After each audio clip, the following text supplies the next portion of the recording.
Hello everyone, I am Tessellating Hexagons, and here we are on the day of the actual second semi-final, because I'm painfully aware that in the previous video I said second semi-final when I meant first, just because it was the second video I'd sat down to record, so I guess it must have just got conflated in my brain. To be honest, I didn't even notice that mistake in editing, and I watched the video like 3 times before I uploaded it, and even now, I don't even notice that mistake unless I remember to listen out for it, but fear not, that was the first semi-final, this is the second semi-final, and if I hadn't even said anything, you probably wouldn't have noticed either, so you're welcome. Anyway, friendly reminder that at the link above or in the description you can get your double-sided scorecards for this year's semi-finals, and okay, sure, the first semi-final side is kind of redundant at this point, but it's double-sided, you'll need a second semi-final side to, well, keep track of your votes for tonight, if indeed you want one. I made the scorecards to be used, so go and use them if indeed you want to use them. For now, I will use it as personal reference as I talk my way through the second semi-final. And we begin with Norway, and I still don't enjoy this song. I really don't understand why it's so high up in the betting odds. Like, what doesn't help my lack of trust here is Norway shot up to, like, the top 3 or 5 in the betting odds on the 1st of April, so my brain refuses to view it as anything other than a really poor taste April Fool's joke, because I really don't see this winning. Like, not even in a, oh, Cyprus doesn't sound like a winner, but it might because it's popular kind of way, but like, seriously, this doesn't hold a candle to Fairy Tale, and I wasn't a fan of Fairy Tale to begin with. This is just, people have described this as a junior Eurovision entry in the wrong place at the wrong time. I definitely feel that. Sure, Alexander is a charismatic and talented performer, but I still do not enjoy this song. It's probably going to qualify, I've made my peace with that, but that won't make me enjoy this song any more than I already don't. Next up is Romania, The Humans, with Goodbye, and I have slight personal beef just in the form of, you know, the 3-letter hashtag code they put in, like, that corner of the screen? That was hashtag ROM in 2015, or I could swear it was anyway, so I put that on the scorecard for last year, and then for some reason last year they changed it to hashtag ROU, and that's what it is this year as well, I'm hoping, otherwise I will have corrected it on this scorecard only for it to still be wrong, I don't know. Well, that's the only real thoughts that I have about Romania. Their staging does remind me of Switzerland 2007, but a bit better done. So they have mannequins, but they're also kind of doing that thing that Schmetterlinger did for Austria in whichever year that was, like something like the 60s or 70s, Boom Boom Boomerang, where they have faces on the back of their heads. It could be cringeworthy if the camera work isn't brilliant, but I will say, I was surprised by how much the camera work really did elevate the performances in the first semi-final, so Romania could well be safe after all with this. And when I say safe, I mean it won't look cringeworthy. I don't mean safe qualifier, because I think nobody's safe in this semi-final. Nobody was safe in the first semi-final, and we've all learned from that experience, or so I'd like to think. Anyway, third up is Serbia, and again, I hope the camera work saves them, because their staging in the rehearsals looked really lackluster. Like, they've really condensed it down to use up as little space as possible on stage, and that doesn't really complement the song that much. And it also seems kind of generic, just having someone beating on a load of oil drums, pretending that they're fancy drums, or, well, I think they are fancy drums, but whatever. It's just, it's lacking that extra something, but that extra something might come in the form of the camera work. As it is, I do think Serbia is underrated this year, so we'll have to see what comes of it. And then there's Soon Moo. I want them to do well, and the bookies are just shitting all over them, and it's so sad, because their staging is cute. They both have charisma. Jennifer can do rap. It's like, she's not cringeworthy. Get over your reflexes, she's actually good at what she does. And I'm hoping San Marino does themselves proud with this, because this is one of their most credible entries just by virtue of it not being Ralph Ziegel. I have no problems with Ralph Ziegel, but a lot of the fandom does. So just by virtue of not being a Ziegel song, this is going to rank fairly highly in most fandoms' top San Marino entries, but that isn't saying much. I kind of wish they hadn't brought the robots, because they look sort of like children's toys, and it sort of looks kind of like a joke, and I hope San Marino does well. As it is, they're using 1 in 360 again next year, so even if they don't qualify, it's not a total dead loss because they're going to keep improving, but I want them to get the boost of encouragement that Ireland got. So, vote for San Marino on my behalf, please. And after that is Denmark, who I think will take some attention away from San Marino, because Denmark has been relatively hyped up. It was the highest placed Scandinavian country in the Mega Top 43, and rightly so. It's a little bit on the, you know, Eurovision-y side, but I think it works. You know, it's Vikings, it's a Scandinavian country, I think they go well together, and Rasmussen is a very lovely guy and a very charismatic performer as well, so I think Denmark's going to do fine this year. Then there's Russia. She's a mountain. I don't really need to say much beyond that. Now, what perplexes me is I can't tell if she's singing in key or not, because there's kind of a debate raging in the comments under the rehearsal videos where people are saying, oh no, she's so out of tune, and then people are defending her saying she's not out of tune, she's just singing in a lower key to suit her voice. I kind of feel like she's doing both, but I don't know is the thing, because it really is difficult to gauge. Like, sincerely, real talk for a moment, it is hard to gauge how well a singer is singing when you're just going on rehearsal footage because of like the acoustics and whatever. So I think on one hand, Russia could actually do decently because the song is actually pretty good. Like, you know, Russia is used to sending fairly tough stuff, and this does play into Russia's strong suit, but it's not as popular with the fandom, and if Yulia's performance live isn't on point, then I think the whole performance overall will suffer for it. As it is, we've had several countries who were tipped to do well drop out of the first semi-final. Azerbaijan, first non-qualification ever, so if it happened to them, it could happen to Russia. But we'll have to see, because honestly, I wouldn't want to predict anything on that front.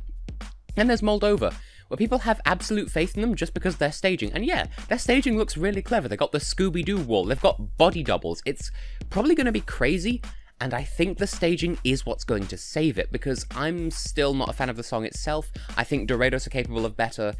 It's just, it seems kind of generic. Like, the lyrics are kind of peh. Like, they're just peh. They're just peh.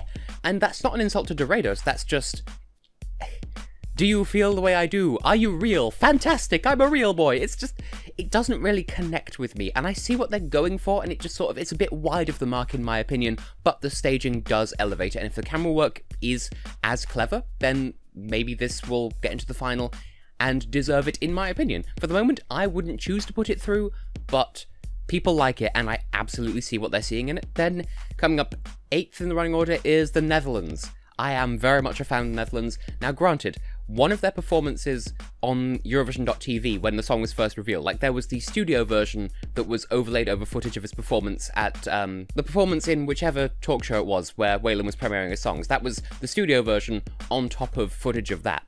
Not that performance, but the actual live one. He sounded kind of awful, but he sounded great in the rehearsals. So if he isn't garbage live, then yeah. And either way, it's a good song, so I want to see it in the final, and I'm willing to give him a bit of leeway if his vocals aren't perfect, but his vocals should be perfect because he's come second for the Netherlands before, so he knows what it takes to succeed, so no excuses, Netherlands. And then, rounding out the first half is Australia.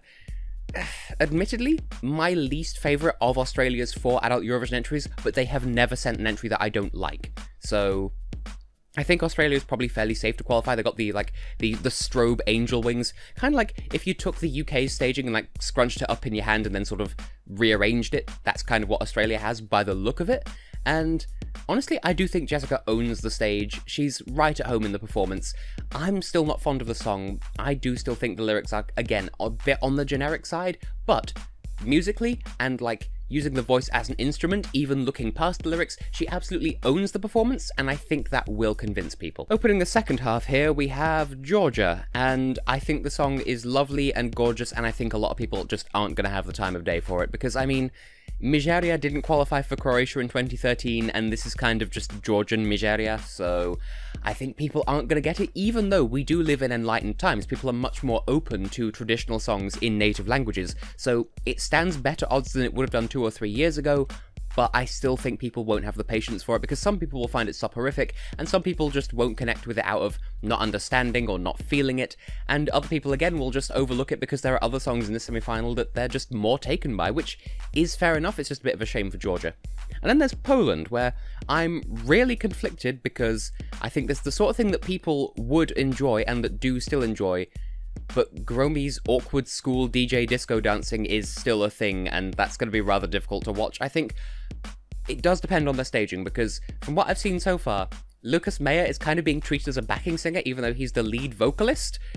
I think that was worse in Krajowa Eliminacja, so hopefully they've learned from that for the staging in the final, or the semi-final rather, but I mean, we'll have to see what happens. Poland, it does kind of come down to the staging. The song, I think, could go one way or the other, and it will be the staging that swings it. And then there's Malta, where I worry about Malta because I think Christabel deserves to be in the final. Like, with Sara Alto in the first semi-final for Finland, it's a massive dream of hers to take part in Eurovision at all and to make it to the final. I feel as though Christabel is kind of like Malta's answer to Sara Alto, and obviously you can't just qualify by wanting it enough. There has to be some element of deserving it, and I think Christabel does.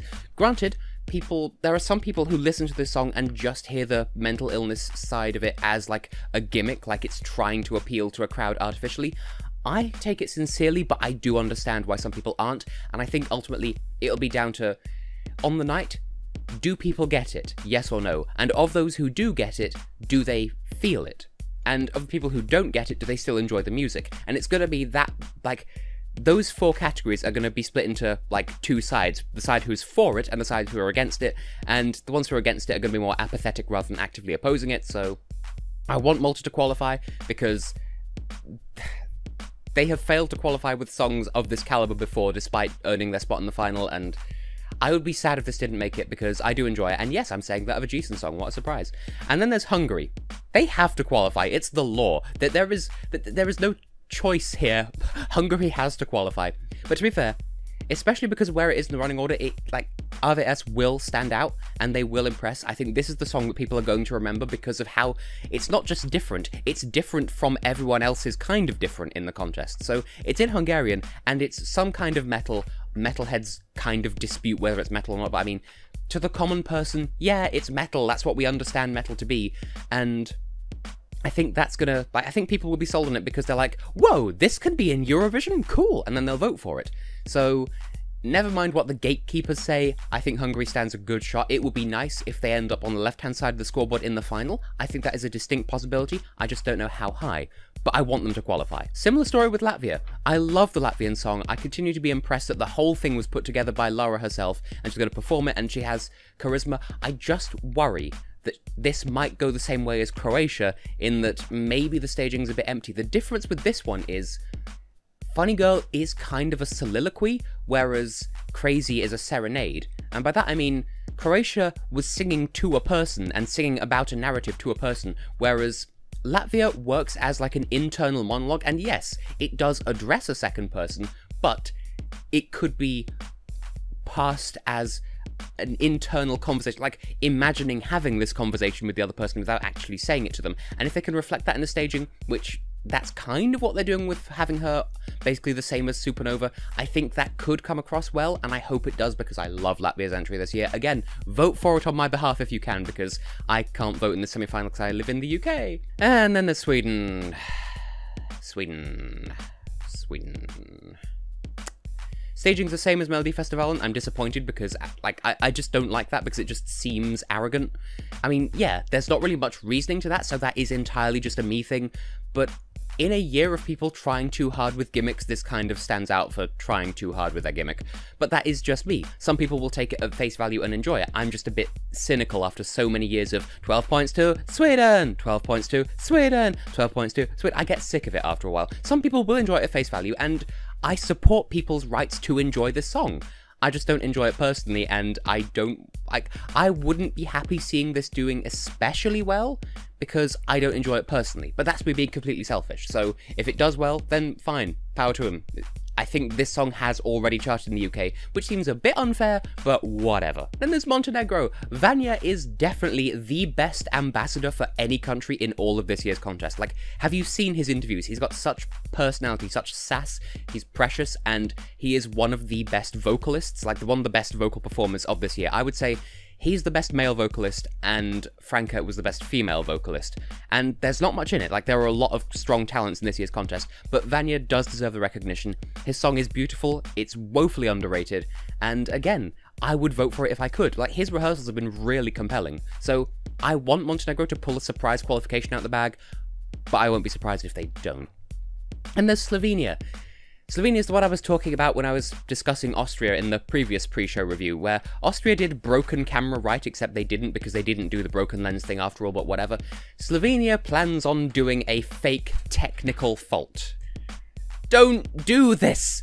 Don't do this! Do never do this at Eurovision, please! Maybe it's just me, but it's so cringe-inducing. It doesn't do anything positive for your performance. Like, look at what happened to Beret in 2016. I'm not going to say that Beret didn't get the massively high score that people thought she would because of the fake out, but it can't have helped, because the psychological response is, oh no, something went wrong, my sympathies. Oh, it was fake. You took my sympathies and you didn't really need them. Well, now I feel cheated and robbed. You know, it doesn't induce good feelings. People aren't going to laugh, and if you're trying to make people laugh at your Eurovision song anyway, that's not good. Just do the song with a straight face. Don't do the sudden blackout, oh no, where is the music? It never works! Please, Slovenia, you have a good song, don't squander it with a stupid gimmick. And cooling back down after that little heated outburst, closing the show is Ukraine. Don't really have much to say. Melvin is, again, the C word, charismatic, and his set will be on fire. His set, not the Kings of Leon song. And I expect this to impress. I think Ukraine is amongst the safe qualifiers for this year. So, yeah, that's more or less all the thoughts I have to think about the running order. So, yeah, I still talked for a lot longer than I meant to, but still, those are my first thoughts. So, on to the predictions. How the hell did I talk for longer about a shorter semi-final? I really do impress me sometimes. Okay, I've got the whiteboard that I do enjoy yeeting when I'm done with it. So, here are my predicted qualifiers, and there is some room for doubt in here, but the 10 that I think will go through, just if I had to be pressed to give a decision here and now, and I recognise that I don't have absolute faith, but I think this is the guess that I've made, in no particular order. Norway, Denmark, Australia, the Netherlands, Moldova, Ukraine, Latvia, Hungary, Sweden, and then one out of Poland or Malta. And on this whiteboard, I have put Poland, but I feel as though it could be one or the other. If it's both, brilliant, they're both good songs, but if it's just the one, I kind of expect Poland more, just because, I don't know, Malta just tends to get shafted on a regular basis. But if the results are completely different from that, I will still be happy. The wrongest I can be is 20% right. So if it's unexpected and wild and woolly and random, then brilliant. I would absolutely love to see that. Now then, just recovering my scorecard here. Who are my 10 desired qualifiers? And once again, doing this live and in the moment. In the final, I would like to see Serbia, San Marino, Denmark, the Netherlands, Malta, Hungary, Latvia, Montenegro, Ukraine,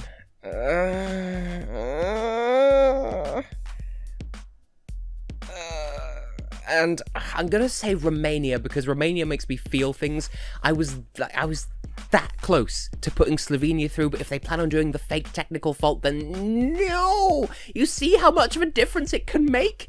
So, yeah, honestly, I'd be happy with almost any 10 from the semi-final, apart from Norway and Sweden. Like, I'm not the only one who feels this way, but if they get, like, if and or when they get through, I'm not gonna be surprised. Just, there are others I would rather have than them, but that is just me, that's just one person's opinion, so take it or leave it, and if you leave it, then celebrate the fact that you have the right to a different opinion. I will always fight for your right to disagree with me.